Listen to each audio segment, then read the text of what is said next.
시청자 여러분 안녕하십니까? 뉴스타트 3부 이어갑니다. 영남권을 휩쓴 산불로 사망자 28명까지 늘었습니다. 취재기자 연결해서 현재 상황 알아보겠습니다. 유서연 기자, 산불 진화 상황 자세하게 전해주시죠. 네, 산림청은 통상 날이 밝는 대로 헬기를 투입합니다. 다만 산림청 관계자는 지역별 기상 상황에 따라 투입 시각이 조금씩 달라질 수 있다고 설명했습니다. 밤 사이에도 산불 확산을 막기 위한 특수 진화대의 진화 작업이 이어졌습니다. 새벽 한때 의성과 안동 등 영남 내륙엔 제법 굵은 비도 내렸습니다. 예보에 없던 강한 구름대가 유입돼 한때 산불 진화에 큰 도움이 될 거란 기대감을 키웠지만 주부를 잡기엔 부족했습니다.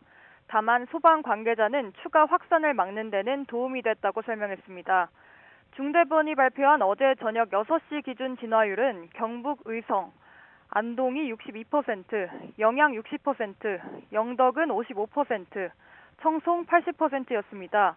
오늘 새벽 5시 기준 산림청이 잠정 파악한 수치를 보면 진화율이 다소 올랐는데요. 경북 북부 지역 산불이 시작된 의성은 95%까지 올랐고 안동 85%, 청송 89%로 집계됐습니다. 영양군은 76%, 영덕은 65% 수준으로 파악됐는데 오늘이 고비가 될 것으로 보입니다. 지금까지 집계된 전국의 산불 피해 규모도 살펴보겠습니다. 네, 먼저 인명피해는 어제 저녁 8시 기준 60명입니다. 사망자가 28명, 중상 8명, 경상 24명입니다. 사망자는 경북 청송에서 1명 늘었습니다. 실종됐던 80대 여성이었는데 화재로 전소해 무너진 주택에서 어제 숨진 채 발견됐습니다. 산림청은 밤사이 새로 확인된 추가 인명피해는 아직 없다고 밝혔습니다. 주택이나 사찰, 문화재 등 시설물 피해는 2,639곳에서 접수됐습니다. 이번 산불로 대피한 주민은 어제 저녁 7시 기준 3만 7천여 명으로 이 가운데 8,500여 명이 아직 집으로 돌아가지 못하고 있습니다. 밤 사이에도 경북 안동, 영양, 청송 일부 지역에선 주민 대피령이 추가 발령되기도 했습니다. 정부가 집계한 이번 산불의 영향구역은 무려 38,665헥타르입니다. 서울시 면적의 63%에 달하는 규모로 이미 역대 최대 피해를 남기고 있습니다. 지금까지 사회부에서 YTN 유서연입니다. 밤사이에 단비가 내려 큰 도움이 됐습니다. 하지만 오늘부터는 날씨 상황이 또 나빠진다고 합니다. 과학기상부 연결해서 기상 상황 알아보겠습니다. 고한석 기자, 비가 그쳤는데 바람이 강한 상태라고요? 네, 밤사이 예보에 없던 북서쪽 내륙에 생긴 띠 모양의 구름대가 남하해 산불 지역에도 한때 비가 쏟아졌습니다. 기상청은 애초 빗방울 수준의 약한 강수에 그칠 것으로 전망했지만 기압골이 예상보다 강하게 발달하면서 내륙에도 구름대가 유입됐다고 설명했습니다. 강수량을 보면 역대 최악의 산불 피해를 기록하고 있는 의성과 안동, 영양, 영덕, 청송에는 1.5에서 2mm 정도, 경남 산청과 전북 무주에는 2mm가 내렸습니다.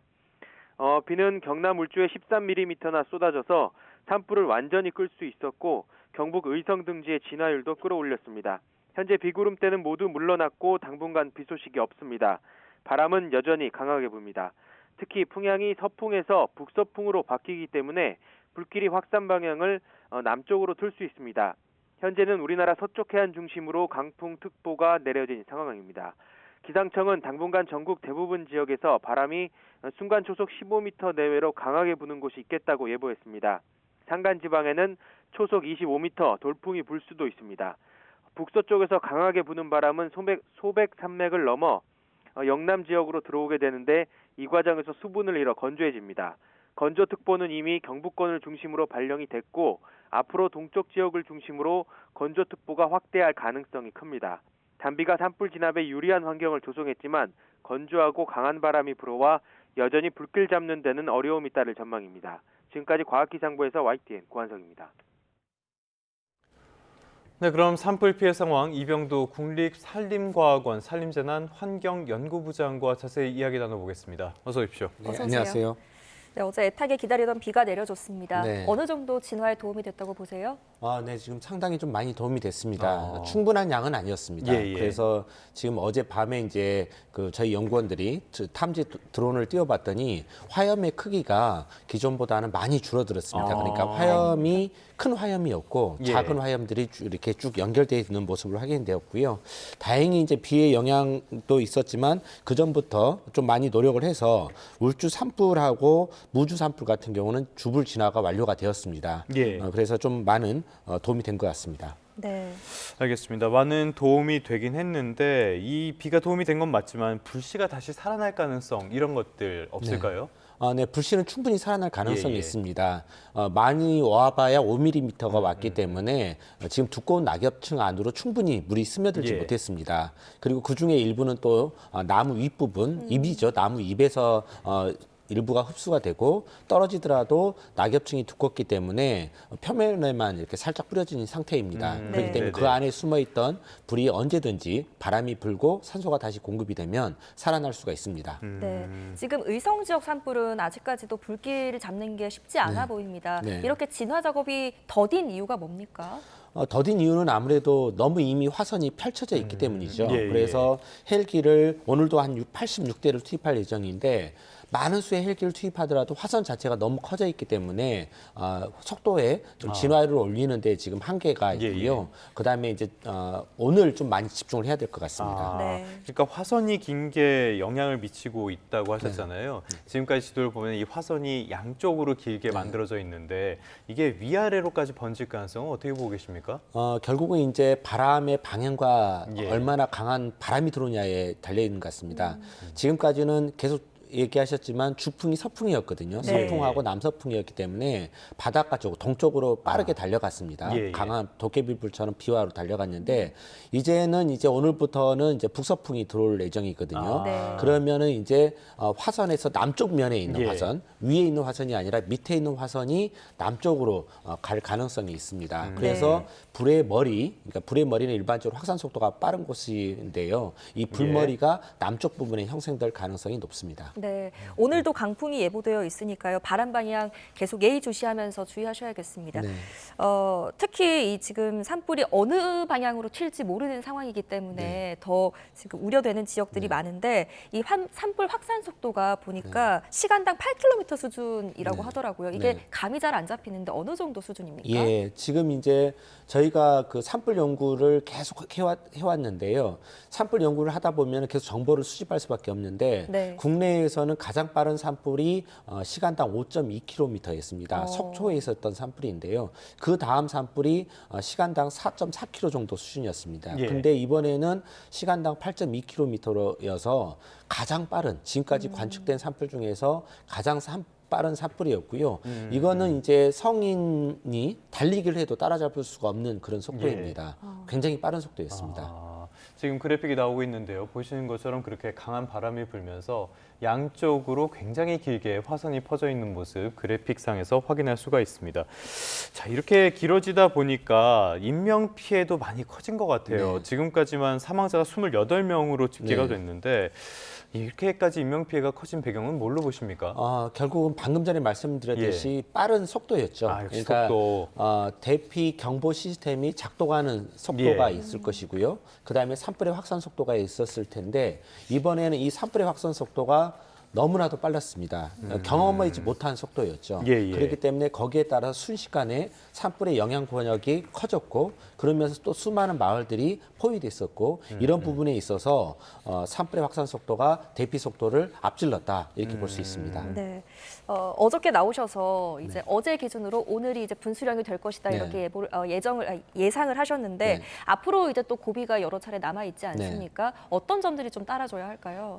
오늘에 달린 것 같습니다. 그러니까 예. 어제 비가 와서 지금 아까 말씀드렸듯이 화염의 크기가 많이 작아졌거든요. 예, 예, 예. 그러니까 화세가 이제 불길의 화세가 좀 많이 죽었는데 오늘 얼마나 집중적으로 끄느냐에 따라서 그리고 바람이 또 얼마나 도와주냐에 따라서 오늘이 최대의 지금 분수령이 될 것 같습니다. 오늘 최대한 성과를 내면 장기화를 가지 않을 것이고 오늘 좀 바람이 안 도와주고 그다음에 여러 가지 장애물을 만나게 된다면 예, 예. 장기전을 준비해야 될 것 같습니다. 있습니다.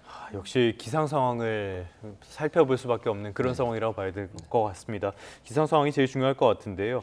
지금 이 산불로 조금 전에 인적 피해를 말씀을 드렸는데 인적 피해를 떠나서 물적 피해 쪽으로 가도 추산하기가 어려울 정도예요. 네. 이 피해는 조금 더 시간이 지나야지 추산이 될 것 같은데 문화유산 소실됐다 이런 소식도 많이 네. 들리더라고요. 그런데 방염포 덕에 이런 것들을 피한 것도 있다고 네. 해요. 방염포라는 게 뭡니까? 방염포라는 게 결국은 우리 이제 커튼도 방염 재질이 있고 아닌 것들이 예, 있잖아요. 예, 예. 근데 그 커튼의 방염 재질을 아주 극도로 이렇게 강화시킨 거라고 보시면 됩니다. 네네. 그래서 그 천을 이제 목재 문화재 같은 데 뒤집어 씌우면 불티가 달아와도 붙지가 않고 또 뜨거운 복사열이 다가오잖아요. 그 뜨거운 예. 복사열이 다가와도 이 천을 넘지를 못하는 거죠. 그래서 이번 같은 경우도 문화유산에 이 방염포를 씌워서 예. 복사열로부터 문화재를 보호를 했습니다. 예, 네, 예, 알겠습니다.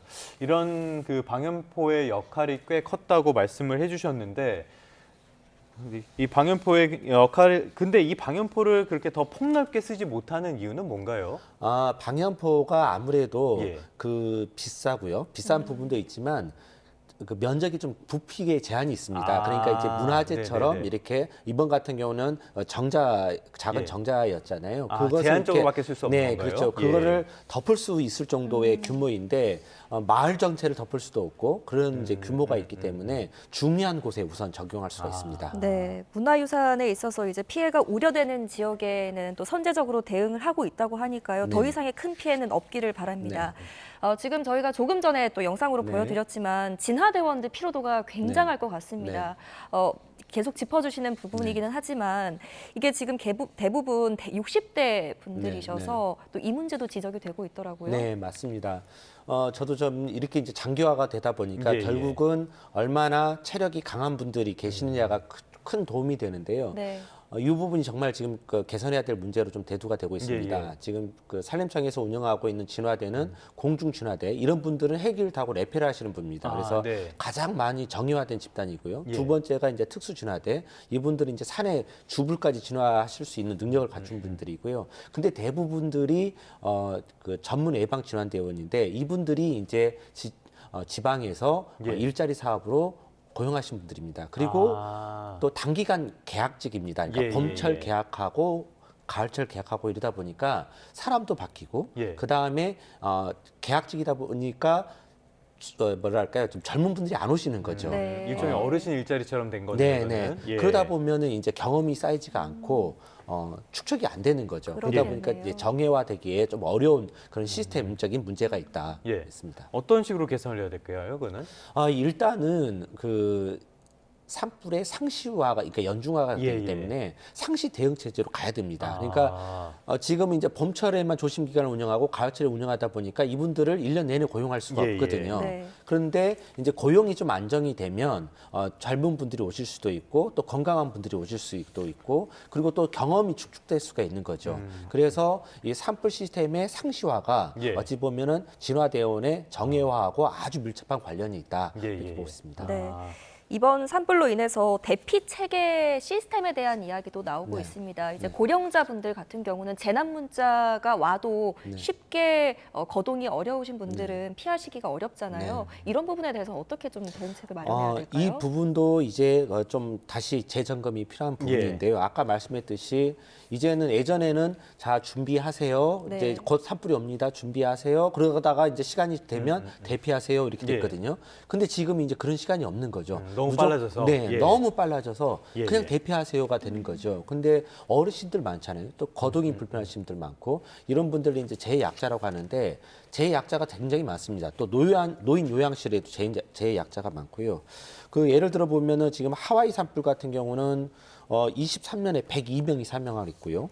호주 산불 때에는 173명이 사망했습니다. 예. 네. 이것들을 분석해서 나온 교훈점이 뭐냐면 결국은 조기 경보를 해야 된다. 그 다음에 두 번째 정말 중요한 게 이겁니다. 지역 사회가 선제적으로 대응해야 된다. 그러니까 시스템에 의지하지 말고 지역 사회가 선제적으로 대응해야 된다라는 네. 건데 우리 노인분들밖에 없으시잖아요. 그러면 지역 사회에서 대응할 수 있는 방법은 이장이나 청년회장이나 이렇게 몇몇을 중심으로 놓고 예. 그분들이 스스로 움직일 수 있게 시스템을 개편해야 된다. 그리고 평상시에 경로를 훈련을 해야 된다. 이쪽 이 앞산이 산불이 났었을 때는 이렇게 가고 뒷산이 산불 났을 때는 이렇게 가는 그 경로를 계속 현장에서 훈련을 통해서 해야만이 이 체득이 될 수가 있습니다. 그래서 여기 이 부분에 대해서는 정말 정기적인 예. 훈련, 지역 사회를 중심으로 한 정기적인 훈련이 필요합니다. 왜냐하면 산불이 났는데 공무원이 가서 대피시키면 이미 늦습니다. 네. 예. 지금 계속 말씀드렸듯이 산불이 너무 빠릅니다. 그렇기 때문에 지역 사회 자체가 마을 자체가 산불에 대응할 수 있는 시스템적으로 개편을 해야 된다. 이렇게 필요합니다. 알겠습니다. 지금 산불의 피해가 굉장히 커지고 있고요. 계속적으로 이어지고 있는데 오늘이 고비라고 하셨으니까 어떻게 진화 작업이 진행되는지 살펴봐야겠습니다. 지금까지 이병두 국립산림과학원 산림재난 환경연구부장과 함께 자세한 이야기 나눠봤습니다. 오늘 말씀 고맙습니다. 네, 잘 고맙습니다. 들었습니다.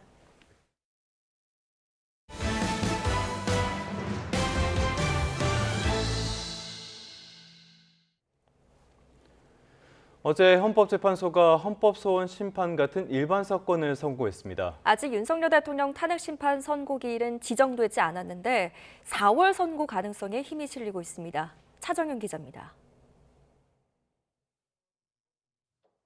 매월 마지막 주 목요일에 열리는 헌법재판소의 정기 선고기일. 헌재는 헌법소원 심판 10건과 기소유예 처분 취소 30건을 포함해 일반 사건 40건을 선고했습니다. 탄핵 사건으로 정기 선고를 미룰 거라는 분석도 있었지만 다음 달 18일 재판관 2명이 퇴임을 앞둔 만큼 그동안 심리해온 사건을 마무리하기로 한 것으로 보입니다. 이제 남은 주요 사건은 윤석열 대통령과 박성재 법무부 장관, 조지호 경찰청장의 탄핵 심판입니다. 혈액암 투병 중인 조 청장은 아직 변론 준비 기일조차 잡지 못했고 윤 대통령과 박 장관은 최종 변론이 끝났지만 헌재는 선고 시점에 대한 언급을 아끼고 있습니다. 특히 심리 100일을 넘긴 윤 대통령 사건은 4월 선고설에 힘이 실리는 분위기입니다. 만약 오늘 선고기일을 통지한다면 오는 31일인 다음 주 월요일에 선고할 가능성도 있지만 상대적으로 보안이 취약한 주말 사이 결론이 유출될 수도 있는 만큼 현실성은 크지 않다는 분석입니다. 아울러 선고 직전 주말 탄핵 찬반 집회가 더 가열될 우려가 있는 점도 부담 요소입니다. 만약 헌재가 다음 주 선고일을 잡는다면 재보궐선거가 치러지는 다음 달 2일을 피해 3일이나 4일에 선고할 수 있다는 전망이 나옵니다. 하지만 헌재가 다음 주에도 결론을 내지 못하고 평일을 이어간다면 재판관 퇴임 전 금요일인 다음 달 11일 선고를 진행할 수도 있다는 관측이 나옵니다. YTN 차종은입니다.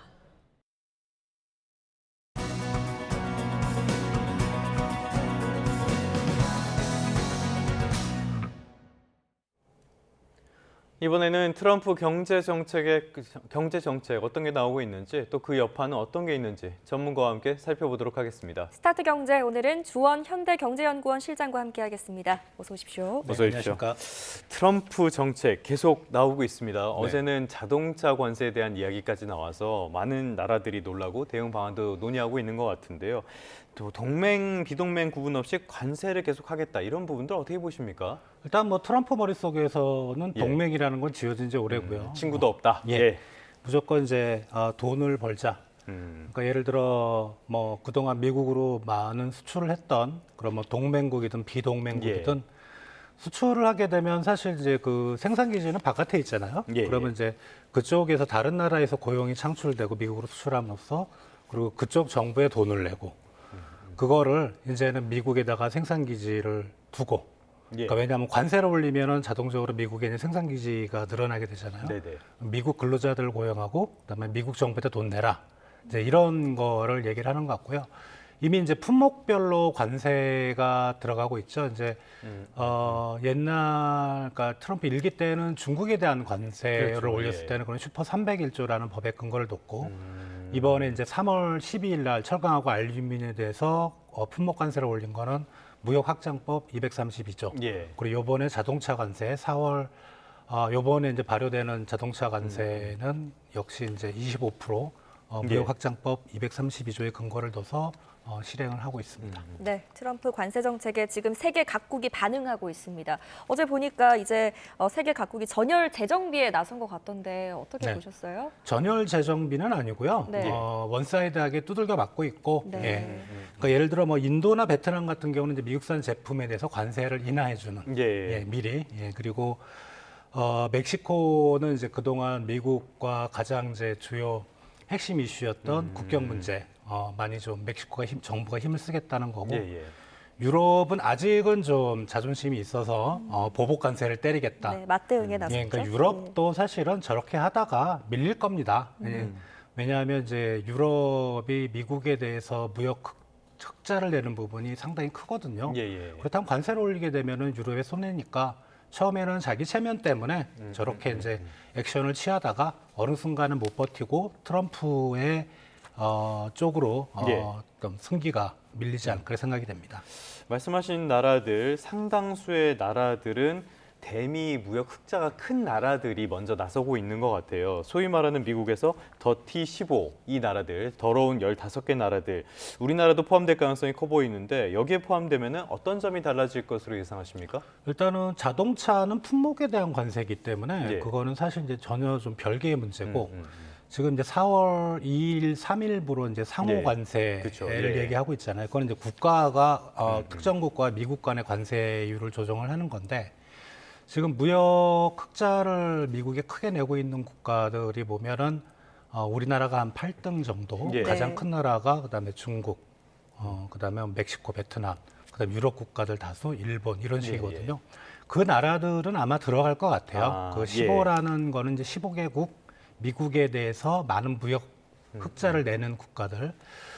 그렇게 되면은 이제 관세율은 올라갈 것 같고 관건은 그게 이제 예를 들어 뭐 15개국을 트럼프가 관심을 가진다고 하더라도 15개국에 대해서 동일한 관세율이 올라갈 것 같지는 않거든요. 네. 그러니까 나라별로 어떤 근거를 두고 예를 들어 뭐 우리나라는 10%를 때릴 수 있지만 유럽에 대해서는 20%를 때릴 수 있고 그 근거에 대해서는 그동안에 트럼프가 언급한 것처럼 뭐 부가가치세도 있고 환율 네. 조작도 있고 여러 가지 이슈가 있지만 그 부분에 대해서는 아직 확정된 게 없기 때문에 사실은 4월 2일 날 우리가 뚜껑을 열어봐야 할 것 같습니다. 그런데 이게 진짜 코앞으로 다가왔는데 말씀하신 것처럼 고려해야 될 요소들이 굉장히 많단 말이에요. 그때까지 체계적인 것들 다 정비될 가능성이 있다고 보십니까?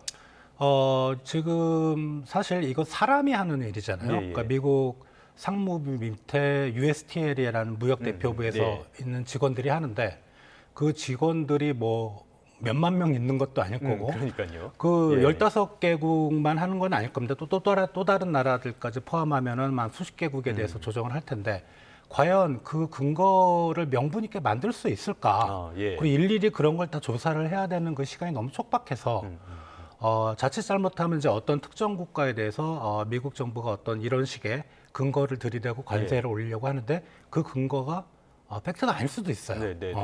그래서 그런 부분은 사실은 좀 우리가 이제 미국을 상대할 때 나중에 상호 관세 협정을 할 때 좀 강력하게 어필을 해야 될 것 같고 근거가 충분하다면은 할 수 없죠. 뭐 지금 어떻게 보면은 글로벌 무역 시장의 주도권 칼은 트럼프가 가지고 있으니까 받아들일 건 받아들여야 될 것 같고 여기서 우리가 뭐 유럽이나 중국처럼 보복 관세를 때린다면 트럼프가 제일 싫어하는 게 그거거든요. 자기한테 맞서는 거. 그러면 우리나라한테 상당히 좀 피해가 돌아올 수 있다고 생각합니다. 네, 트럼프의 관세 정책이 결국에는 미국 경제 부메랑으로 돌아올 것이다. 이런 지적에 대해서도 동의하십니까? 지금 그런 이제 주장들을 내놓는 게 미국의 이제 CNN 쪽에서 그런 얘기를 좀 많이 하거든요. 그러니까 인플레이션 얘기를 하고. 근데 사실 미국의 이제 언론 시장의 구조는 CNN이 이제 선봉에 있습니다. 반 트럼프. 그래서 CNN 쪽의 어떤 분석, 그다음에 이런 것들을 너무 좀 신봉할 필요는 없는데 분명히 미국의 어떤 자동차 가격이 올라가는 효과는 분명히 있을 겁니다. 그렇지만 그런 관세 때문에 자동차 가격이 올라가면 기업들은 어떤 식으로 대응하냐면 가능하면은 생산 단계에서 비용을 좀 줄이는. 그래서 뭐 25%를 때린다고 1억짜리가 1억 2,500만 원이 되는 게 아니고 그거보다는 좀 작게 들어가거든요. 그리고 또 미국 정부하고 협상을 통해서 뭐 유예라든가 쿼터제를 또 어떤 국가나 기업이 맺을 수도 있으니까 분명히 올라가는 효과는 있지만 예, 예. 미국 언론에서 그 호들갑 떠는 정도로 그렇게 크게 올라가지는 않을 것 같다 생각이 됩니다. 말씀하신 대로 CNN, 뉴욕타임스가 반트럼프의 선봉에서 자꾸 지적을 하고 있긴 한데 어찌됐건 최근에 완성차 업체들의 주가가 폭락했다는 점 이런 것들이 트럼프 정책의 어떤 영향성, 방향성을 보여주는 것 같긴 합니다. 자, 자동차가 중요한 게 우리나라의 수출 효자 상품이잖아요. 미국 쪽에 상당히 많은 제품들을 팔고 있는데 이렇게 관세 정책이 예정대로 25% 된다. 그랬을 때는 이게 나라 경제 자체에 영향을 미치게 되는 거 아닙니까? 우리나라 이제 미국으로 가는 예. 수출이 대략 한 1,300억 정도 좀 못 미치는 수준인데 그중에 예. 자동차가 한 340억입니다. 예. 그리고 우리나라가 미국과 교역에서 대미 흑자를 내는 규모의 60%가 자동차 쪽에서 나오고 있습니다. 크네요. 네. 예. 그러니까 자동차는 어떻게 보면 한국 경제를 먹여 살리는 효자 상품인데 거기에 대해서 이제 관세가 올라가면 당연히 우리 이제 미국으로 한 수출 물량이 줄겠죠. 예. 근데 뭐 일부 기관에서 우리나라 기관이긴 합니다만은 뭐 만약에 25% 관세를 매기게 되면 우리나라 자동차 수출액 자체가 한 18% 떨어진다고 하는데 그거는 조금 더 고민을 해봐야 될 것 같아요. 왜냐하면 가격이 예. 올라가면 물량이 주는 효과는 있지만 우리 수출 금액이라는 거는 물량 곱하기 단가거든요. 단가는 이미 올라가 있는 상황에서 네네네. 그리고 또 우리 자동차에 대한 미국의 어떤 시장의 일부 충성 고객도 있으니까 그거보다는 좀 낮은 수준. 다만 수출이 이제 감소할 그럴 가능성은 충분히 있다고 생각이 됩니다. 네. 그렇다면 중요한 건 이거일 겁니다. 우리나라는 어떤 전략을 가지고 좀 대응을 하면 좋겠습니까? 방법은 없는데 네. 일단은 이제 우리 정의선 회장님이 이례적으로 아마 제 기억에는 우리 기업인으로서 백악관에서 예. 미국 대통령과 그렇게 기자회견을 했던 건 나라에서. 처음이었던 예. 것 같은데 뭐 제철이라든가 그다음에 자동차 공장이라든가 뭐 신산업이라든가 이런 예. 투자 약속을 했잖아요. 일단은 그렇게 진행을 하는 게 맞는 것 같고 다만 그럼에도 불구하고 우리 자동차에 대해서 25% 관세를 면제하겠다 이런 예. 얘기는 없습니다. 그러니까 품목 관세는 예. 면제는 없을 것 같아요. 면제는 없는데 다만 이제 이런 걸로 이제 미국 정부를 우리가 설득을 할 수 있죠. 이게 정부 차원은 아니고 기업 차원에서 예. 우리가 이제 미국에다 그렇게 대규모의 투자를 하면 미국 근로자들을 고용을 하고 그리고 미국 정부에 세금을 내잖아요. 네. 예. 그런 어떤 경제적인 기여 효과를 어필을 하면서 자동차 수출하는 전체에 대해서 25% 관세보다는 일부 올해는 몇 대, 예. 뭐 내년에 몇 대 이런 식으로 좀 관세를 좀 면제받는 일종의 쿼터제를 한번 예. 어필을 해보는 것도 좋은 방법이라고 생각합니다. 말씀하신 것처럼 이런 자동차 관세 같은 것들은 국가별로 이게 부과가 되기 때문에 현대차가 많은 투자를 했다고 해서 현대차만 빼주고 이런 것들은 원천적으로 좀 어렵잖아요. 그렇다면은 말씀하신 것처럼 트럼프와 현대차 회장이 만나서 기자회견을 할 정도로 어떤 선물을 줬다면은 현대차가 받을 수 있는 어떤 반대 급부는 어떤 게 있을까요? 일단은 투자 쪽에서 그렇게 선물을 줬다면은 예. 말씀드렸던 어떤 그 이쪽에서 수출하는 물량에 대한 일종의 혜택, 예, 음. 그러니까 관세 면제와 예. 관세 유예는 사실 효과는 똑같지만 전혀 네네네. 좀 정치적인 뉘앙스가 의미가 틀리잖아요. 다르네요. 예. 예. 근데 그런 식으로 할 수 있는 거고, 그리고 반대로 이제 미국의 입장에서 보면 사실 저렇게 이제 백악관에서 얘기를 하고 있지만. 예. 트럼프가 중요시하는 거는 현대 기아보다는 이제 미국의 자동차 회사들이거든요. 예. 네, 그래서 미국 자동차 회사들에 대한 어떤 트럼프의 무게가 실리는 그런 부분이 계속이 될 것 같긴 한데 다만 이제 현대 기아가 저렇게 전격적으로 투자를 했으니까 향후 이제 현대 기아도 이제 자동차 산업의 업역을 떠나서 새로운 산업, 이번에 이제 신산업에 대한 투자도 있잖아요. 예. 이제 그런 부분에 있어서 미국과 협력을 할 때 어떤 트럼프의 협조, 뭐 규제라든가 세금이라든가 이런 쪽에 아마 예. 혜택이 돌아갈 수도 있지 않을까 생각이 됩니다. 그런데 이제 미국 현지에서 나오는 반응을 보면요. 말씀하신 것처럼 미국의 자동차 산업을 다시 강하게 해야 된다라는 목적이 있는 것 같은데 완성차 업체들은 죽겠다 이런 호소를 하고 있고 테슬라만 좋은 거 아니냐 이런 평가도 나오는 것 같아요. 이런 평가는 왜 나오는 겁니까? 왜냐하면 테슬라는 미국 시장에, 그러니까 테슬라가 전 예. 세계 공장이 있는데 미국 시장에 테슬라가 판매하는 물량은 전량 미국 내에서 생산합니다. 예. 그리고 GM 같은 경우는 50%만 미국에서 생산하고요. 캐나다, 멕시코가 30%, 우리나라에서 15%나 생산해서 미국으로 가져가거든요. 예. 그리고 포드 같은 경우도 해외에서 한 20% 생산해서 그 물량이 미국으로 들어갑니다. 네. 그러니까 테슬라는 이번 자동차 관세 인상으로 거의 효과가 없고 다만 이제 일부 부품에 대해서는 이번에 자동차 부품에 대해서도 관세가 올라가잖아요. 뭐 그런 부분이 있는데 그거 빼면은 테슬라는 거의 영향이 없다고 보시면 될 것 같습니다. 네, 불안정한 트럼프의 관세 정책의 여파가 뉴욕 증시에도 미쳤습니다. 보니까 동반 하락했죠? 예, 경제 지표는 생각보다 그렇게 나쁘게 나오진 네네네. 않았었는데 이제 트럼프 관세 때문에 이 자동차 쪽에서 자동차 기업들이 좀 많이 떨어졌고요. 테슬라는 괜찮았던 모양새고요, 주가 지수가. 그런데 말씀드렸던 GM 같은 경우는 많이 빠졌죠. 왜냐하면 네. 미국 생산 물량이 50%이기 때문에. 그래서 그런 쪽에서의 어떤 뉴욕 증시의 어떤 최근의 자동차 관세 인상 전격적으로 한다. 이런 부분이 크게 반영이 된 걸로 생각이 됩니다. 네. 알겠습니다. 2부 말미에도 전해드렸는데 지금은 너무 불확실성이 큰 상황이라서 조금 시장에는 보수적으로 접근을 하시는 게 좋지 않을까 싶습니다. 오늘의 스타트 경제는 주원 현대경제연구원 실장과 함께 했습니다. 오늘 말씀 고맙습니다. 잘 들었습니다.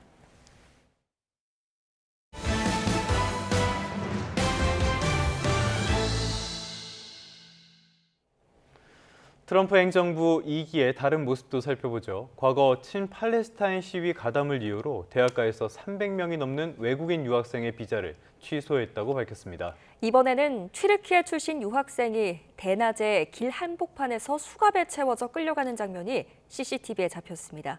워싱턴에서 권중기 특파원입니다.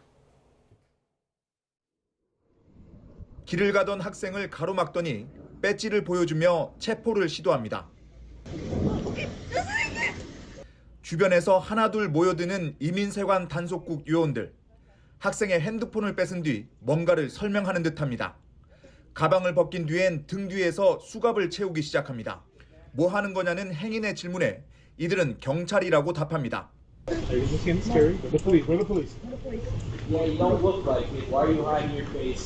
체포된 학생은 터프치대에서 박사과정을 밟고 있는 튀르키예 출신 리메이사 웨즈트루크.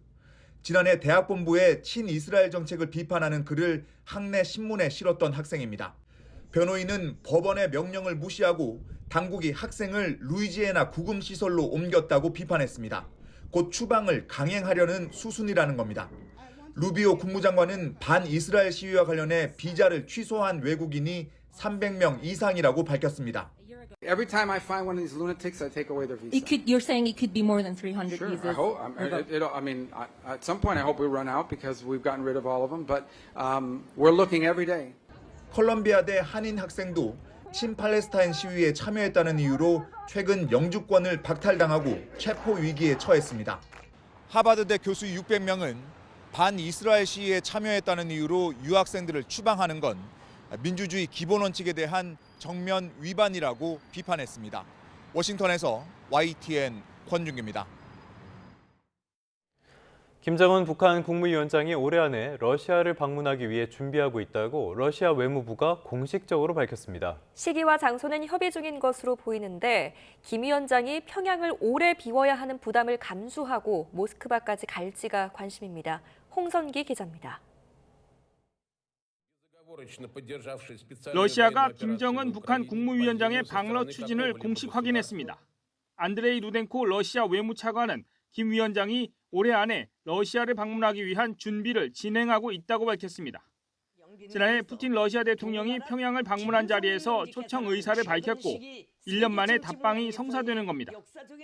러시아는 그러나 김 위원장의 정확한 방러 시기와 장소는 밝히지 않았습니다. 북러 간 막판 협의가 진행 중인 것으로 보이는데 5월 전승절 80주년 기념식에 초대됐다는 관측이 많습니다. 그러나 김 위원장이 5월에 모스크바로 가는 게 쉽지 않을 것이라는 전망도 높습니다. 장거리를 이동할 수 있는 전용기가 없는 데다 열차는 왕복 열흘 이상 걸리는 점이 변수입니다. 북한군 러시아 파병 등으로 뒤숭숭한 상황에서 김 위원장이 오랜 시간 평양을 비우기 쉽지 않다는 겁니다. 이 때문에 모스크바 대신 북러 접경인 블라디보스토크에서 만날 것이라는 전망도 나옵니다.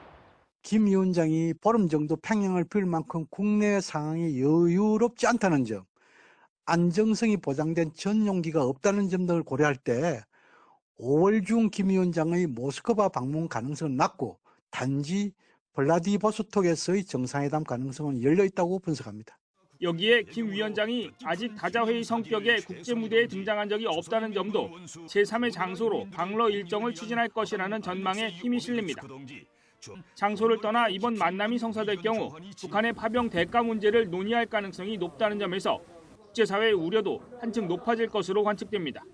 YTN 홍성기입니다. 네, 밤사이 산불 진화 상황과 현재까지의 진화율, 다양한 내용들 살펴보도록 하겠습니다. 네, 산림청 김종근 대변인 연결합니다. 대변인님 연결되어 있으시죠? 네, 안녕하세요. 김종근입니다. 네, 안녕하십니까. 밤사이에도 진화 작업이 계속 이어진 것 같은데요. 산불 진화 상황 어떻습니까? 네, 지금 그 산불 재난 특수 진화대, 그다음에 산불 전문 예방 진화대, 그다음에 소방대, 경찰관, 공무원 등 총 3,700여 명을 밤새 투입해서 진화 작업을 하였습니다. 그래서 지금 그 지역별로 많이 진화가 된 상황이 되겠습니다. 네, 시시각각 진화율이 오르락 내리락 하는 모습을 저희도 확인할 수가 있는데요. 정확한 집계가 어렵겠지만 대략적으로 좀 짚어주신다면요. 네, 지금 의성, 안동, 청송, 영양, 영덕의 어제 지역 6시 기준 진화율은 63%였습니다. 그래서 저희가 진화율을 높이기 위해서 밤새 진화 대원들을 투입했었고요. 현재 7시부터 산림청, 교도, 경상북도, 기상청, 소방청, 경찰청, 군부대 등이 그 상황 판단을 하고 있습니다. 그래서 자세한 진화율은 이 상황 판단 회의가 끝나야 나올 수 있는데 어제보다는 많이 상향된 것으로 지금 판단하고 있습니다. 어제보다는 상황이 많이 좋아졌다 말씀을 해주셨고요. 오늘 오전 5시 기준으로는 경북 의성 쪽의 진화율이 95%까지 올랐다라는 소식도 들어와 있습니다. 상당히 환영할 만한 소식인데 비가 좀 도움이 됐습니까? 네, 어제 그 5개 시군 지역에 지금 비가 오긴 했습니다. 그런데 의성 안동에 약 1.5mm, 그다음에 안동에 1mm, 그다음에 청송에 2mm, 영양에 3mm, 영덕에 2mm 정도로 아주 적게 내린 양이어서 이렇게 산불 진화에는 조금은 도움이 됐습니다. 많은 도움은 되지는 않은 걸로 보고 있습니다. 네, 비의 말씀하신 것처럼 지금 비의 양이 충분하지가 않아서 걱정인 지역들 아직까지도 있습니다. 현재 피해가 가장 심각한 곳, 진화에 가장 어려움을 겪고 있는 곳이 어디입니까? 네, 현재 저희가 판단하기로는 5개 시군 중에 경북 영덕의 피해가 지금 아직 많이 남아있는 것으로 파악되고 있습니다. 그래서 저희 어제 밤에 산림청 산불재난 특수진화대 8개 팀을 그쪽으로 보냈고요. 고성능 산불진화사도 투입하여 이쪽 영덕 지역 진화율을 높이기 위해서 지금 총력을 기울이고 있습니다. 날씨가 참 원망스럽기도 합니다. 바람 방향이 변한다 이런 예보도 있는데 지금 상황은 어떻습니까? 네, 다들 아시겠지만 지난 25일에는 초속 27m의 강풍이 많이 불기도 했는데요. 오늘은 그거보다는 조금 많이 상황은 좋은 상황이긴 합니다. 그러나 지금 아직도 서풍 초속 한 2 내지 4m의 바람이 불고 있고 또 오후에는 요것이 더 강해진다는 예보가 있어서 저희가 오전에 진화율을 많이 높이기 위해서 총력을 기울이고 있습니다. 네, 오늘 산불 진화 작업의 분수령이라고 들었습니다. 오늘 진화 작업은 어떤 부분에 집중할 계획이십니까? 네, 그래도 우선은 아직도 지금 불이 남아 있는 곳이 있기 때문에 그런 쪽에 집중적으로 하고 그리고 또 불씨가 작게 남아 있는 곳도 저희가 요것이 또 다시 바람이 불면 재발화될 수도 있기 때문에 이런 쪽에 총력을 기울이고 있습니다. 오늘 헬기 투입도 중요할 텐데요. 이 헬기를 투입할 때 날씨 복병 오늘은 어떻게 예상되는 건 없습니까?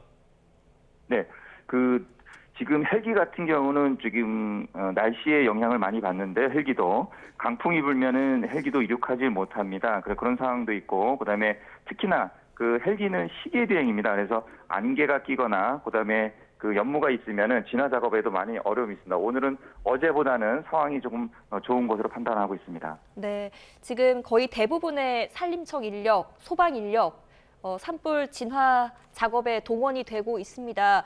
많이 힘드신 상황일 텐데 현장에서 겪는 가장 큰 어려움이 어떤 게 있습니까?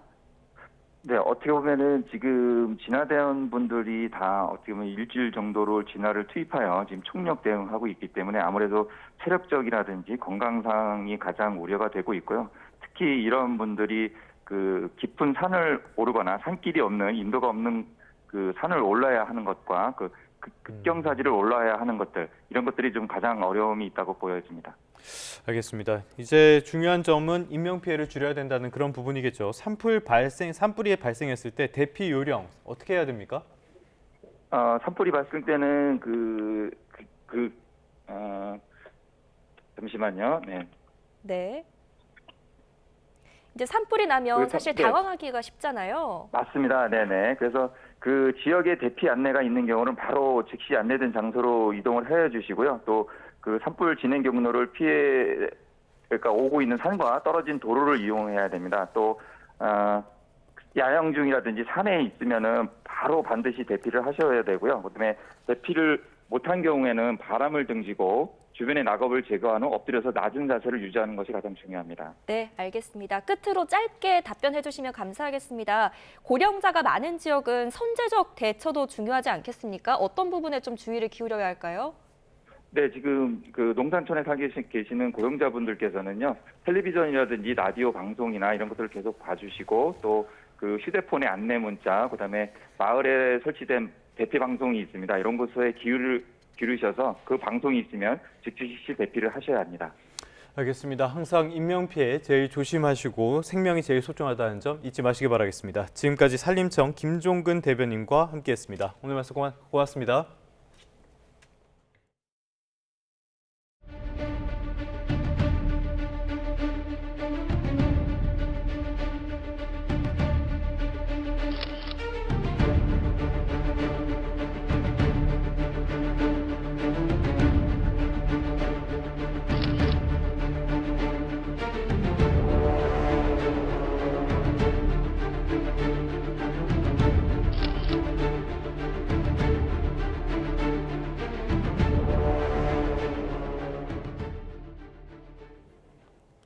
끝으로 출근길 날씨 살펴보겠습니다. YTN 야외 스튜디오 연결합니다. 고은재 캐스터.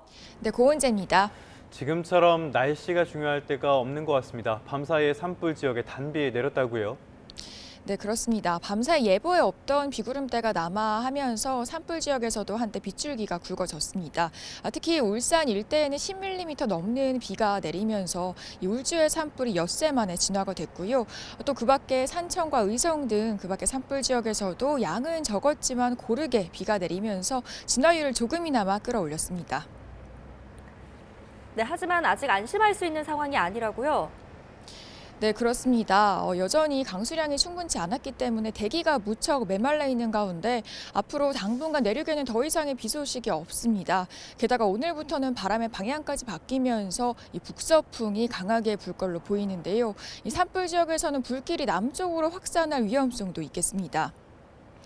이 밤사이 산불 지역에 간절했던 비가 내렸습니다. 울산 지역에 예보보다 많은 비가 내리면서 울주의 산불은 어제 저녁 완전히 꺼졌고요. 전북 무주의 산불도 만 하루 만에 진화됐습니다. 의성과 산청 등 주요 산불 지역에도 1에서 2mm의 비가 내려서 확산세는 늦출 수 있었는데요. 아직 불길이 잡히지는 않은 가운데 야속하게도 내륙에서 비구름은 물러가고 현재 일부 동해안과 제주도에만 약한 비가 오고 있습니다. 이 지역에는 오늘 5mm 안팎의 비가 내리겠지만 내륙에는 다시 메마른 날씨가 이어지겠는데요. 건조한 대기의 바람도 강해지는 상황이라 경계를 늦출 수 없겠습니다. 호남과 충남 해안 그리고 제주도에는 강풍특보가 내려진 가운데 오늘 그 밖의 지역에서도 북서풍이 강하게 불겠고요. 따라서 산불 지역에서는 불길이 남하할 가능성도 있겠습니다. 이 북서쪽에서 내려온 찬 공기의 기온도 뚝 떨어졌습니다. 현재 서울 기온이 3.7도로 어제보다 10도가량 낮게 출발하고 있고요.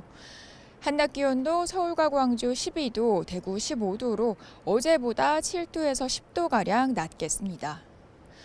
여전히 일부 중서부 지역에는 어제 유입된 황사와 스모그가 잔류하고 있습니다. 앞으로 바람이 강해지면서 대기질은 점차 보통 수준을 회복하겠는데요. 다만 차고 건조한 강풍에 산불 진화 작업에는 또다시 난항이 예상되고 있습니다. 지금까지 서울 상암동에서 YTN 고은재입니다.